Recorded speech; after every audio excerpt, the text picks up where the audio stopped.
Aku tidak peduli, tidak mau melepaskan. Dia semakin berteriak dan tiba-tiba saja, motor terjatuh.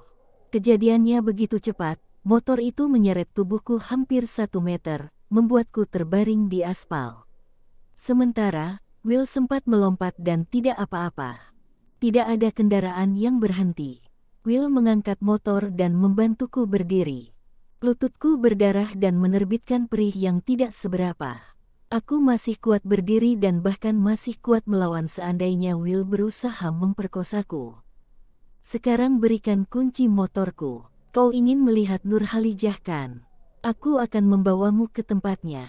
Will mencuri pandang pada lututku yang berdarah. Aku sudah tidak peduli. Aku mau pulang. Sekarang berikan kunci motorku. Suaraku mulai naik kembali. Kau naik angkot saja. Aku akan mengantarkan motor ini ke rumahmu dan mengadukanmu ke Pak Basuki. Kau telah mengganggu ibuku berjualan. Kau bahkan menamparnya. Apa? Itu tidak bisa terjadi. Bukan karena mengganggu Butarso atau menamparnya.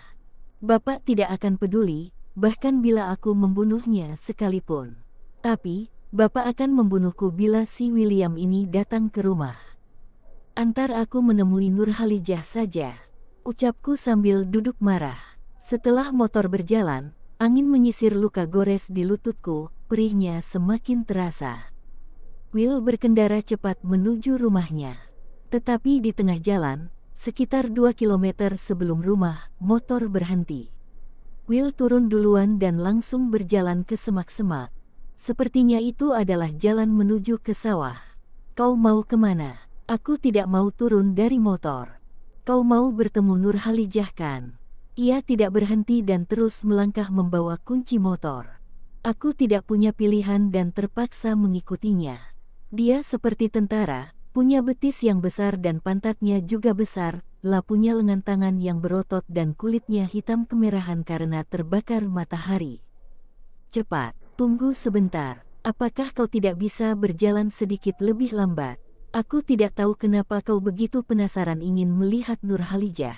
Apakah kau disuruh seseorang? Aku tahu anak-anak di sekolah selalu menghindarinya. Memperlakukannya seperti binatang. Apakah kau berusaha menemukannya supaya kalian kembali memiliki anak yang bisa dihina-hina? Apakah Nurhalijah mengatakan hal itu kepadamu?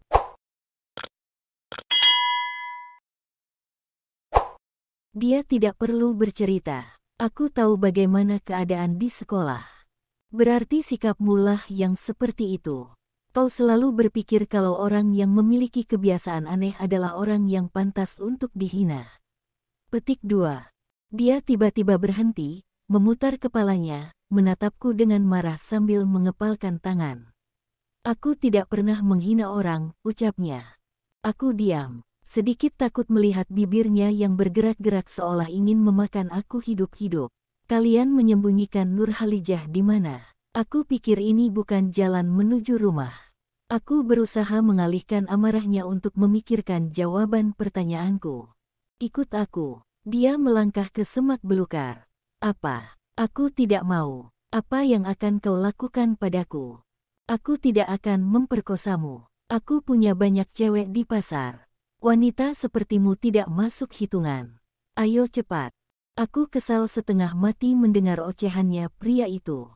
Kakiku berat melangkah, masuk sekitar 10 meter ke semak-semak dan berhenti 1 meter sebelum William.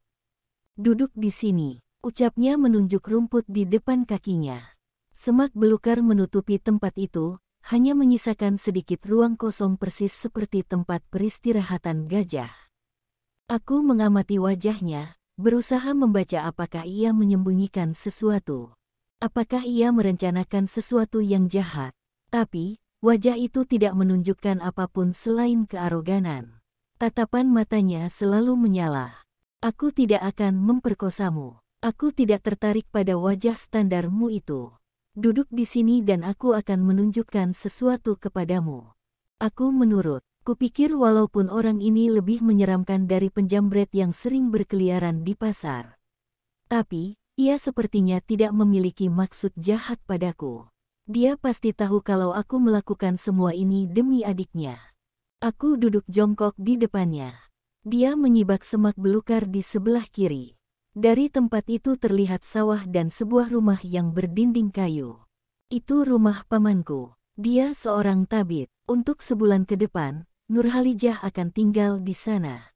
Suara Will berubah menjadi lebih pelan. Ngapain dia di sana? Berobat, supaya kalian berhenti menghina dia. Aku tidak pernah menghinanya. Will tiba-tiba duduk menatap mataku dari jarak 1 jengkal. Kau yakin tidak pernah menghinanya? Aku menggelengkan kepala. Jujur saja, tatapan itu agak aneh. Ada sesuatu di matanya yang membuat darahku menjadi hangat. Meskipun ia jahat dan tidak memiliki kesensitifan hati sedikitpun, tapi wajah itu sepertinya menyembunyikan jutaan petualangan.